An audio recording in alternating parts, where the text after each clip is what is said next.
Janata Dal United के प्रदेश committee का गठन पिछले दिनों किया गया था और 18 जुलाई यानी कल जेडीयू के प्रदेश पदाधिकारियों की बैठक होनी थी और कहा गया था कि आरसीपी सिंह जो केंद्र में मंत्री बने हैं और जेडीयू के राष्ट्रीय अध्यक्ष भी हैं, वो इस बैठक में वर्चुअल तरीके से संबोधित करेंगे।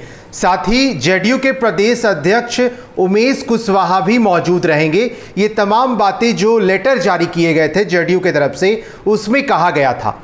लेकिन अब जब 15 को एक बार फिर से लेटर जारी किया गया, उसमें यह बताया गया कि जेडीयू के राष्ट्रीय अध्यक्ष और केंद्र में इस्पात मंत्री आरसीपी सिंह इस बैठक में शामिल नहीं होंगे, जिसके बाद एक बार फिर से विपक्ष की पार्टियों को बैठा बिठाया एक फिर से मुद्दा मिल गया है।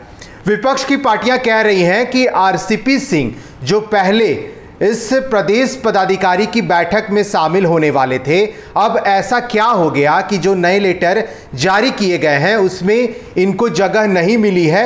ये दर्शाता है कि जेडीयू के अंदर जो अंदरूनी घमासान की बात हो रही है वो साफ तौर पे देखा जा सकता है।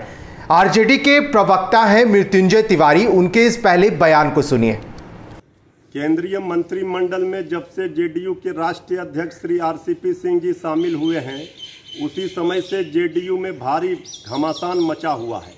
जेडीयू में आग लगी हुई है।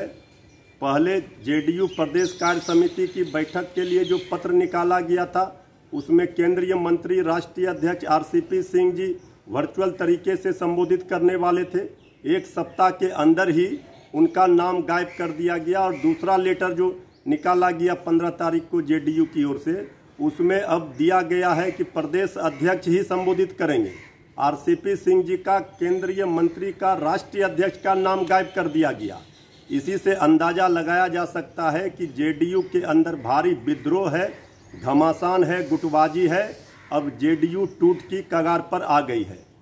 तो आपने सुना, मृत्युंजय तिवारी का साफ तौर पे कहना है कि जेडीयू का जब पहले पत्र जारी किया गया था, उसमें जब बातों का जिक्र था कि मोदी कैबिनेट में शपथ लेने वाले इस्पात मंत्री जेडीयू के राष्ट्रीय अध्यक्ष आरसीपी सिंह इस बैठक को वर्चुअल तरीके से संबोधित करेंगे, क्योंकि कोरोना को देखते हुए वर्चुअली एक ऐसा माध्यम बन के उभरा है कि लोगों को संबोधित आसान तरीके से किया जा सके।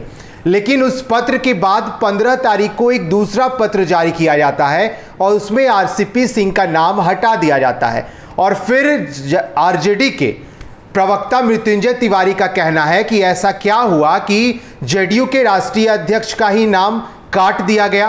अब कहा जा रहा है कि जेडीयू का जो प्रदेश पदाधिकारी का बैठक 18 जुलाई को होना है, उसको संबोधित करेंगे जेडीयू के प्रदेश अध्यक्ष उमेश कुशवाहा।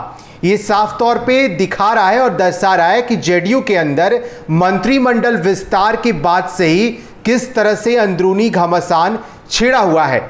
हालांकि आपको बताते चले कि मंत्रिमंडल का विस्तार के पहले से इस बात की चर्चा सबसे ज्यादा थी कि जेडीयू की तरफ से जो दो नाम की चर्चा हो रही थी, एक ललन सिंह और आरसीपी सिंह। और जब ललन सिंह को कैबिनेट में मौका नहीं मिला है तो कई तरह की चर्चा सामने आने लगी।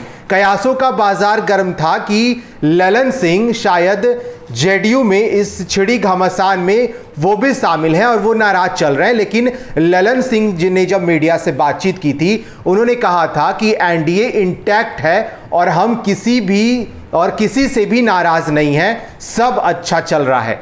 अब देखने वाली बात होगी कि विपक्ष की पार्टियां जो हमेशा कहती हैं कि जेडीयू के अंदर कुछ ठीक नहीं चल रहा है, ये आने वाले समय में पता चलेगा। हालांकि अब जब 18 जुलाई को बैठक होनी है, उसमें सिर्फ प्रदेश अध्यक्ष जो जेडीयू के हैं उमेश कुशवाहा, वही शामिल होंगे। हालांकि नीतीश कुमार की बात पहले से ही थी कि वो इस बैठक में शामिल नहीं होंगे। फिलहाल के लिए इतना ही। आप बने रहें फर्स्ट बिहार के साथ। धन्यवाद।